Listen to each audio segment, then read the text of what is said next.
il faut se dire clairement que ces gens ne vont pas changer tant aussi longtemps que dans leur curriculum, déjà à la maternelle jusqu'au niveau universitaire, qu'ils ne prennent pas le temps d'éduquer leurs enfants sur la colonisation en ayant et en disant et en utilisant les vraies façons de faire et de dire que nous sommes un peuple qui mérite de revoir sa façon de faire et qui mérite de regarder son nombril et de dire que là, on en a fait assez et de regagner votre humanité parce que vous êtes en perte d'humanité. Et c'est ce que mes ancêtres ont fait, ont voulu vous faire comprendre. Ils ont tout fait, ils ont travaillé, ils ont gagné cette bataille de Vertières pour vous redonner l'humanité. Mais vous avez mal compris parce que vous êtes resté pris dans votre petitesse, dans votre arrogance, dans votre pensée de supériorité. Honneur, respect, mes chers amours. Comme vous savez, c'est toujours un plaisir de nous connecter et d'assurer cette émission hebdomadaire. Je suis bien heureuse de savoir que vous êtes connectés et que vous êtes en train d'écouter avec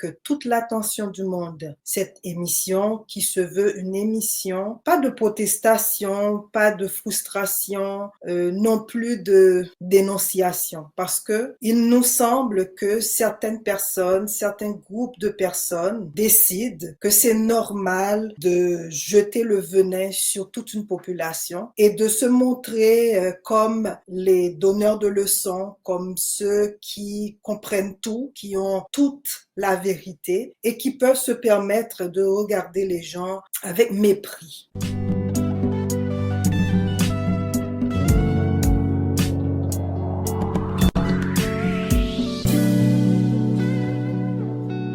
Alors aujourd'hui, comme vous l'avez déjà vu dans les médias sociaux, nous allons tout simplement nous arrêter sur le cas de Emmanuel Macron. Comme j'ai dit, je ne veux pas m'énerver, ça ne sert à rien. Je ne veux pas non plus m'indigner, ça ne va nous amener nulle part. Je ne veux pas non plus m'abaisser à son niveau pour appeler tout un peuple et traiter tout un peuple de personnes vaillantes, de personnes qui ont toujours tout fait pour vivre dans la dignité de con. On ne va pas s'abaisser à son niveau de toute façon. Est-ce qu'il en vaut la peine? La question aussi à se poser, est-ce la première fois qu'un chef d'État français ou tout autre chef issu des Yamnaya s'arroge le droit de vilipender, de s'asseoir, comme on dit, sur la dignité de tout un peuple? Non, ce n'est pas la première fois. Et comme vous savez, du général de Gaulle jusqu'à celui-ci, et là, j'ai fait vraiment un court-circuit parce qu'on sait, depuis que ces gens se sont rendus sur le continent Al-Kéboulan, ce qu'ils font de nos populations. Alors, l'histoire se répète et continue de se répéter tant aussi longtemps nous allons décider qu'ils ont ce pouvoir-là et qu'on leur donne ce pouvoir de nous traiter de tous les noms et surtout de nous utiliser à leur guise. Alors, aujourd'hui, nous allons porter cette analyse sur 2 points essentiels. La première question qu'on va se poser, est-ce qu'un jour, les colons, les descendants des colons, ceux et celles qui vont profiter de l'esclavage et qui profitent encore des fruits des durs labeurs de nos ancêtres, peuvent réellement changer? La deuxième question qu'on va se poser est la suivante. Jusqu'où voulons-nous qu'ils aillent avec notre dignité, avec notre fierté et notre capacité de peuple à nous prendre en main et à diriger notre sort vers de meilleurs pâturages? Alors voilà, donc avant d'aller plus loin, je vais tout simplement remercier tous ceux et celles qui continuent de supporter la chaîne Manzé Chou Black, qui continuent de partager les vidéos et surtout de les commenter parce que comme vous savez, je l'ai souvent dit, c'est un délice, c'est un plaisir pour moi de vous lire et de savoir ce que vous pensez et de lire vos encouragements et tout ça. Merci à ceux et celles qui prennent le temps de laisser un message, de laisser un commentaire sur les vidéos. Et merci à surtout une personne tout particulièrement qui de temps en temps fait un don monétaire à la chaîne parce que cette personne sait pertinemment que nous avons aussi besoin de sous pour pouvoir pousser la chaîne plus loin, acheter de nouveaux équipements et faire en profiter certaines autres personnes dans ce que nous faisons. Alors, merci à vous tous et toutes et grâce à vous, la chaîne continue d'aller plus loin. Maintenant, souvenez-vous de cet incident-là, parce que c'est bien un incident diplomatique avec le cher Sarkozy au Sénégal.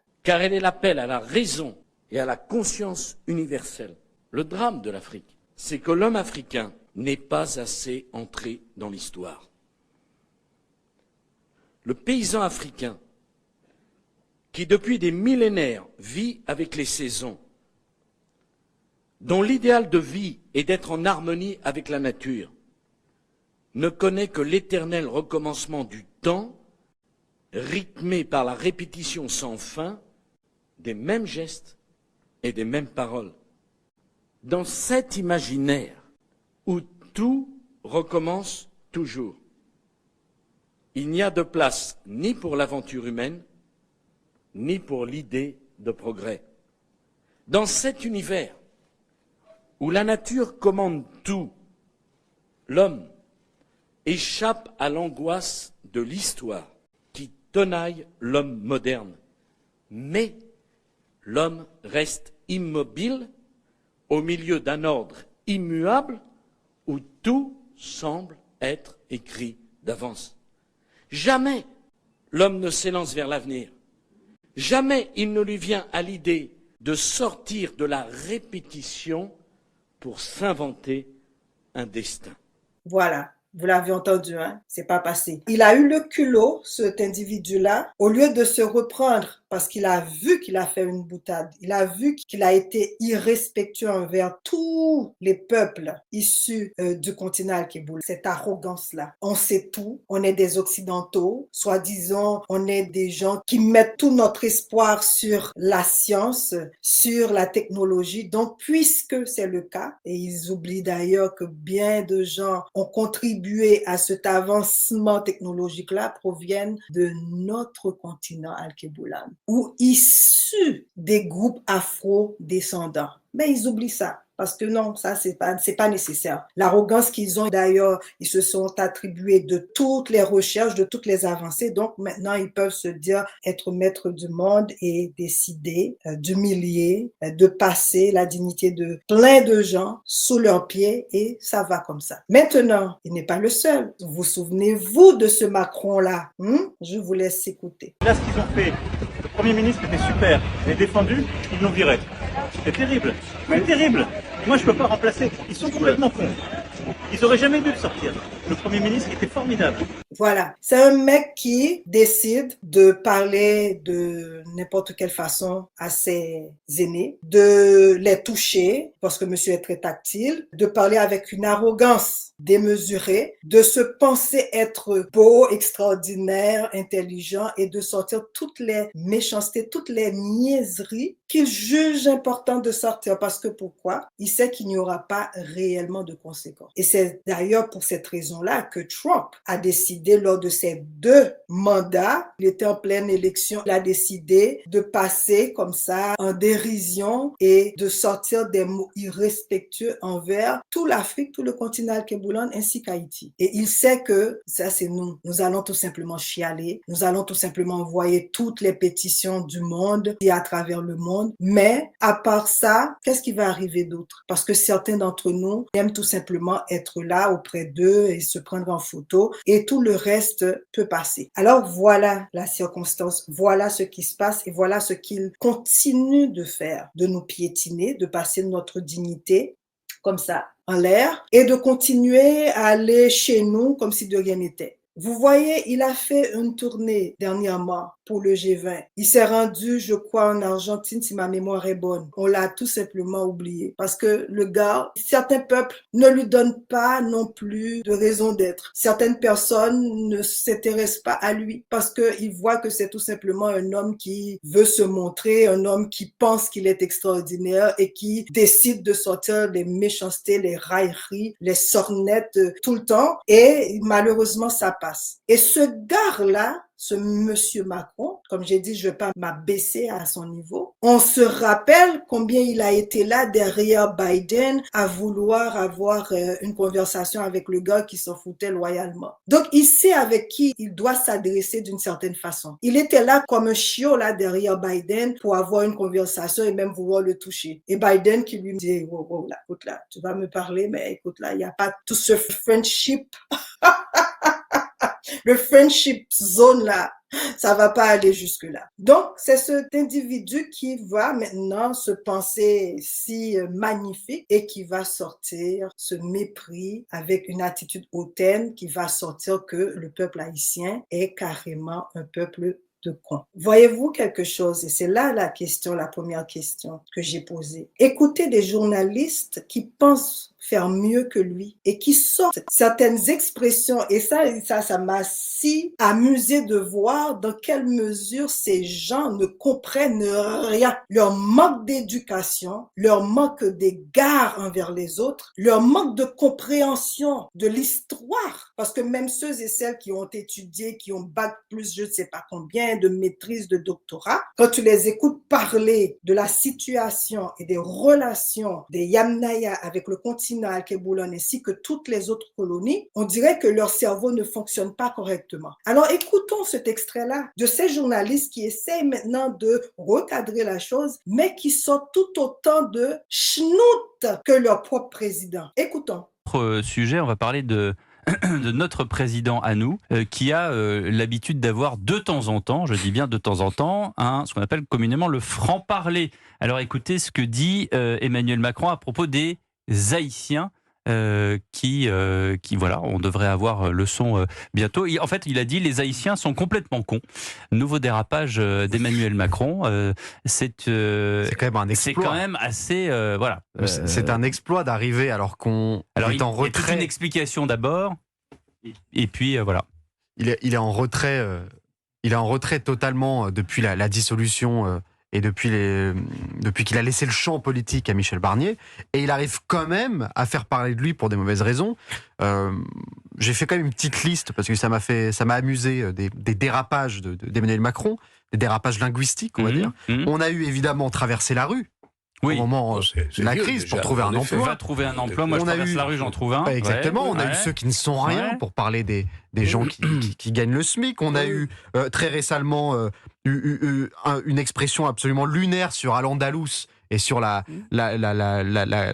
l'occupation arabe de l'Espagne, où il vantait cet héritage-là. Il n'y a pas de culture française. Évidemment, il n'y a pas de culture française pendant la campagne, si je ne dis pas de bêtises. On a eu pendant les Gilets jaunes qu'ils viennent me chercher, avec le doigt en l'air, en brandissant la menace. Et donc, voilà, on a l'impression que c'est un président qui parfois parle un petit peu trop vite. Et je ne comprends pas les raisons qui ont poussé le président de la République à cet excès de langage. Un de plus, en effet. Les autres étaient politico-culturels. Est-ce que c'est pas pour faire parler de lui ? Là, franchement, les Haïtiens, mais qu'est-ce que viennent faire les Haïtiens qui sont dans une situation dramatique ? Aujourd'hui, dramatique. La misère, c'est un des pays les plus pauvres du monde, et il y a effectivement pas de solution politique, il n'y a pas de solution économique. Un désastre en Haïti. Est-ce que c'est le moment de venir les insulter ? J'avoue que j'ai du mal à suivre. Vous savez, moi j'ai deux garçons de 8 et 11 ans, et le grand arrête pas de dire « c'est complètement con, il est complètement con », et je lui dis « arrête d'employer ce mot ». Tu peux dire idiot, tu peux dire stupide, tu peux dire voilà, il n'est pas au niveau, et il arrête pas de dire ça. Mais qu'un président de la République utilise un mot aussi vulgaire. D'une conversation quasi courante, qu'on utilise hélas parfois, moi le premier, je trouve ça lamentable. Qu'est-ce que je vous dis ? Passons. Et voilà, c'est ça la réalité. La réalité, c'est que l'éducation que ces personnes ont eue durant leur enfance, voire en étant adultes, le fait qu'ils ont tellement falsifié des faits, ils ont tellement revu l'histoire, ils l'ont déformé, ils l'ont dénaturé, fait en sorte que ces gens n'arrivent pas à comprendre que certains mots, et ça peut, et ça pourrait, et ça pouvait entraîner des incidences diplomatiques extraordinaires. Et ils ne comprennent pas, et ça m'a amusé quand le journaliste dit, même mon fils qui dit souvent et qui utilise le terme con, moi je lui dis, il pourrait essentiellement utiliser d'autres mots. Et il a continué les jurons, tout ça, pour définir un peuple digne, qui a su se mettre debout contre leurs grands-parents, qui voulaient absolument les maintenir dans l'esclavage. Et donc, on voit que même ceux qui paraissent être progressistes, de gauche, de centre-gauche, de tous les gauches que vous voulez, quand il s'agit de parler de l'esclavage, de de se dire ouvertement qu'on a fauté, on a été cruel, on a été dégueulasse, il faut rembourser, il faut réparer, il faut payer, eh bien, ces gens, on dirait que leur cerveau commence à couler. Ça devient bouilli. Ça devient de l'eau, ça devient liquide et ça coule. Comme celle-là qui va expliquer que oui, sur les principes, sur les ceci, sur les cela, qui va, au lieu d'accepter toutes les exactions commises et qu'ils ont eu l'audace de demander une rançon extirpée à Haïti, eh bien, elle va prendre le temps de dire, il faudrait aussi demander aux États-Unis, il faudrait aussi demander ceci, il faudrait aussi demander cela. Mais on s'en fout de ce que vous pensez. C'est ce que nous voulons comme peuple. C'est ce que nous voulons mettre en avant comme agenda. C'est ça qui compte. On n'en a rien à cirer de ce que vous pensez. On décide que la France d'abord et avant tout doit payer. La France doit payer. Et c'est ce qui va à un moment donné arriver. Vous ne pouvez pas penser en utilisant tous les mots extraordinaires, pompeux dans votre langue. Ça va continuer à intimider les nègres. Ça va intimider les néguesses. Et donc, on va tout simplement accepter comme notre imbécile Gérard Latortue a eu à dire, parce que c'est ça aussi qu'il y a comme problème. Dès qu'on lui a sorti de Boca Raton pour venir Premier ministre en Haïti, la première des choses qu'il lui a dit en France en plus, c'est de dire que vous nous devez rien. Les Haïtiens sont un peu coco, donc vous leur devez rien. Et c'est ces nègres-là qu'ils veulent avoir, ces gens de Gérard Latortue, Gary Conille, et c'est pour ça que le macaron a eu l'audace de dire que les Haïtiens, c'est eux qui ont foutu la chenoute. C'est un bon gars, il fallait le garder et vous ne l'avez pas fait. Le truc, et je vous conjure, je vous le demande d'aller écouter des vidéos que j'ai eu à faire sur ce sujet-là, sur la manière qu'ils ont manipulé la population, la rencontre qu'il y a eu au lac Meech avec les représentants états-uniens, la France, le Canada, El Salvador et bien d'autres, sur le dos du peuple haïtien pour décider de la mise sous tutelle d'un peuple qui est censé être libre, indépendant et souverain. Et c'est comme ça qu'ils ont décidé de créer une société suzeraine et ils mettent là à la tête des suzerains qui sont là et qui font le boulot à leur place, sans égard aux desiderata, aux besoins et à la demande de leur peuple. Donc c'est pour ça que lui, il va naturellement dire que toutes les personnes qu'ils ont eu à mettre comme ça en Haïti depuis le coup d'État de 2004, c'est sûr qu'il va dire que c'est une bonne personne. Est-ce que Bill Clinton n'a pas eu le culot de dire carrément que Michel Martelly est le meilleur président qu'Haïti ait connu? Michel Martelly. Une petite image au cas où vous l'aurez oublié. Qui il est? Alors, c'est ces genres de personnes-là qu'ils veulent qu'on ait chez nous à la tête de nos pays. Des gens qui ne sont pas légitimes, des gens qu'ils mettent de force, qu'ils nous imposent comme ça.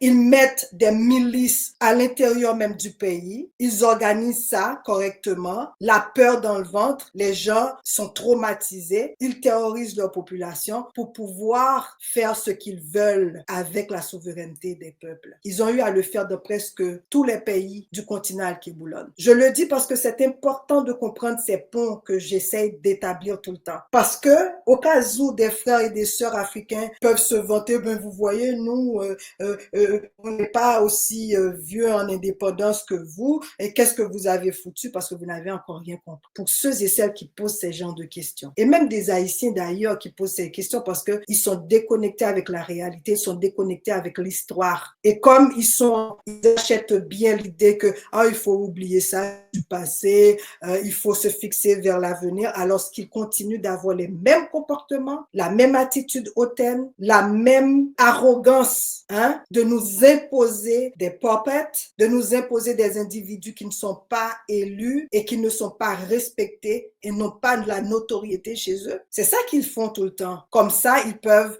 s'enorgueillir de dire que nous, on est un peuple, il n'y a pas de corruption, chez nous, nous combattons la corruption, chez nous sommes extraordinaires, nous sommes, alors qu'ils foutent la pagaille et qu'ils continuent de pousser la corruption chez nous parce qu'ils ont gagné de cette corruption-là. Et c'est ça que beaucoup d'entre nous oublient. Donc, c'est sûr qu'il va dire Gary Conille est quelqu'un de bien parce que ils l'ont mis là Ils l'ont imposé au peuple haïtien. Et non seulement ils l'ont imposé, et Macron devrait se dire aussi, il est si merveilleux, si extraordinaire. Pourquoi vous ne faites pas devenir français et du coup être nommé Premier ministre chez vous? Il est si merveilleux. C'est quelqu'un qui a travaillé longtemps aux Nations Unies. Pourquoi ne lui donnez pas la nationalité et vous l'engagez dans les grandes sphères décisionnelles chez vous, n'est-ce pas? Comme ça, on saura réellement si tu apprécies autant ses capacités, ses prouesses intellectuelles et de gestion. Ils nous prennent pour des imbéciles. Donc, la première question, c'est il faut se dire clairement que ces gens ne vont pas changer tant aussi longtemps que dans leur curriculum, déjà à la maternelle jusqu'au niveau universitaire, qu'ils ne prennent pas le temps d'éduquer leurs enfants sur la colonisation en ayant et en disant et en utilisant les vraies façons de faire et de dire que nous sommes un peuple qui mérite de revoir sa façon de faire et qui mérite de regarder son nombril et de dire que là, on en a fait assez et de regagner votre humanité parce que vous êtes en perte d'humanité. Et c'est ce que mes ancêtres ont fait, ont voulu vous faire comprendre. Ils ont tout fait, ils ont travaillé, ils ont gagné cette bataille de Vertières pour vous redonner l'humanité. Mais vous avez mal compris parce que vous êtes restés pris dans votre petitesse, dans votre arrogance, dans votre pensée de supériorité. Et je ne parle pas pour les messieurs et madame issus du groupe prolétariat et qui pensent qu'on est en train de les détester tous. Non, ce n'est pas ça. On déteste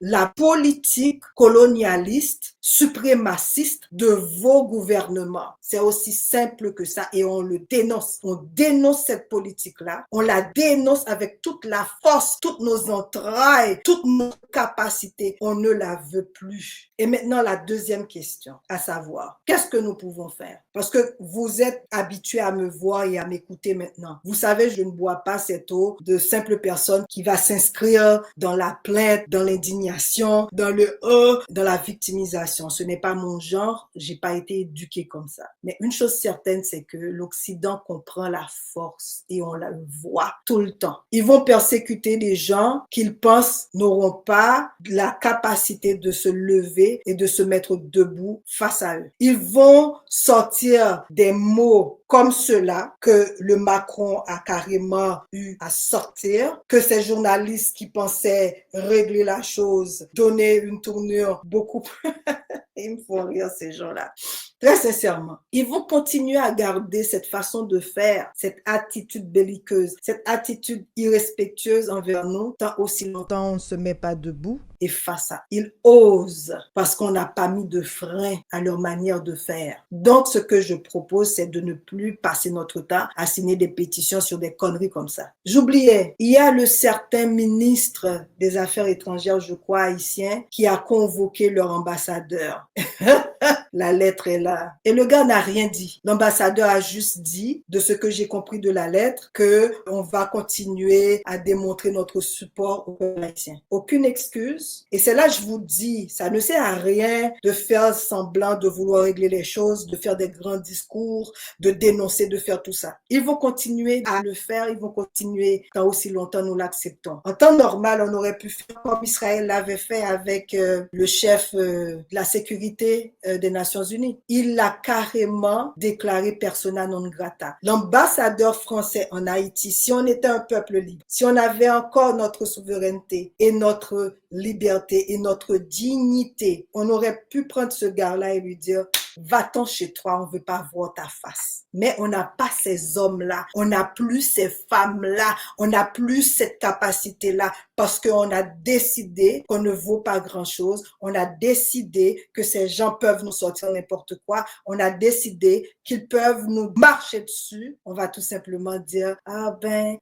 on est dans l'amour de l'autre, on peut pas être seul, on est un peuple ouvert, toutes les conneries pour accepter notre lâcheté. On s'est souvenu ce qui s'est dit, lui, quand il a été, soi-disant, vexé, blessé dans son âme. Mais lui, il avait oublié que, justement, Macron passait tout son temps à lui parler comme s'il était un petit, un boy. Et quand il a voulu se montrer un petit peu homme, Bon, écoutez, ça n'a pas eu vraiment d'effet. Ils ont tout simplement dit, il n'a pas assisté à la francophonie, machin chouette et tout ça. En termes d'incidence politique, en termes de leçons pour dire, hey, c'est la dernière fois que tu vas nous parler comme ça, eh bien, on n'a plus cette capacité de frapper les pieds et de dire, hey, petit con là, tu vas ramasser tes choses et tu vas te sacrer le camp de chez moi. Mais pour le faire, il faut avoir la capacité. Alors, ce que nous devons retenir de tout cela, c'est comme on me l'a appris très jeune dans ma vie. Qui veut son respect se le procure. Et que nos hommes et nos femmes arrêtent de ramper, arrêtent de faire le serpent, arrêtent de se mettre petit devant ces gens-là. Parce que même tout l'argent qu'ils ont, toute la richesse qu'ils ont cumulée, c'est grâce à qui? Donc arrêtons d'être petits. Nos ancêtres, comme vous l'avez vu, c'était des bâtisseurs de choses extraordinaires. La citadelle est un monument extraordinaire et plein d'autres choses. Ce sont des gens qui ont toujours fait dans la grandeur parce qu'ils venaient de sociétés qui avaient des empires. Ils avaient la grandeur. Ils connaissaient le goût du beau. Donc ils ne pouvaient pas rester là tranquillement et regarder un petit Macron comme ça là, qui pavane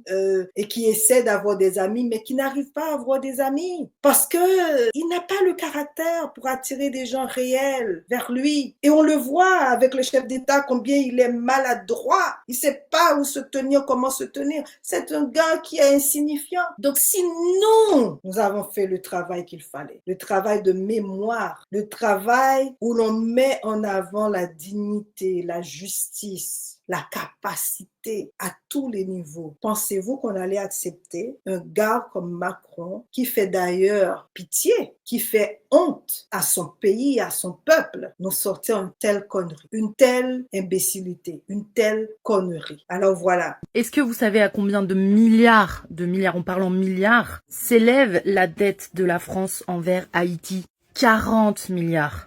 Rends les 40 milliards, Macron. Et maintenant, on va voir qui c'est qui a tué Haïti. Qu'il ose dire ça alors que l'État français a indemnisé les esclavagistes, lorsque les Haïtiens ont arraché l'indépendance à la France. Il n'y a qu'une seule raison pour laquelle Haïti est un des pays les plus pauvres au monde. Il n'y a qu'une seule raison pour laquelle Haïti est un des pays avec le moins de sécurité. C'est parce qu'on les a exploités, qu'on les a volés. Il n'y a pas plus grande honte pour la France que ce qu'on a pu faire durant ces temps de colonisation, de ce qu'on a fait subir aux Haïtiens, et de ce qu'on fait toujours subir à ce peuple en ne reconnaissant pas les torts incommensurables qu'on a causés. Rends les 40 milliards, Macron. Il faut retenir dans tout ça que le respect, ça se travaille. Le respect, on le mérite, ce respect-là. Personne ne viendra nous l'offrir. Il faut se dire aussi que tant aussi longtemps, les peuples Yamnaya continuent de faire l'autruche, de ne pas accepter de faire la paix avec leur inhumanité. Je ne sais pas si ce mot existe, en tout cas. De faire la paix avec l'histoire. On va continuer à avoir ces petits arrogants pavanés dans nos pays et vouloir nous faire la leçon et vouloir nous dire toutes ces méchancetés-là. À un moment donné, il faut dire, arrêtons ça. Vous n'êtes plus aussi pertinent dans ce monde. Vous n'êtes plus aussi poignant. Vous n'êtes plus aussi des références. Point. Donc, calmez-vous. Prenez le temps de bien éduquer vos enfants. D'ailleurs, vos sociétés vont comme ça là. Ça ne tient pas sur grand-chose. Alors, une fois compris, on n'aura plus à subir et à vouloir tout le temps avoir une pancarte là pour manifester de notre désaccord, de notre désarroi face à ces genres d'individus-là. Alors voilà, j'espère que le message fut très, très, très, très concis. J'espère que vous allez continuer à vous mettre debout, à rester debout, parce qu'il nous faut une génération de femmes et d'hommes, de nègres à nègres, cham, qui savent et qui ont le goût du beau. Merci d'avoir été là. Merci d'avoir pris le temps de nous écouter jusqu'à la fin. Ce fut un plaisir. À la prochaine émission. Kembe Djiam. Point. Moi, je ne veux pas m'énerver avec lui. Et à la prochaine. Ciao.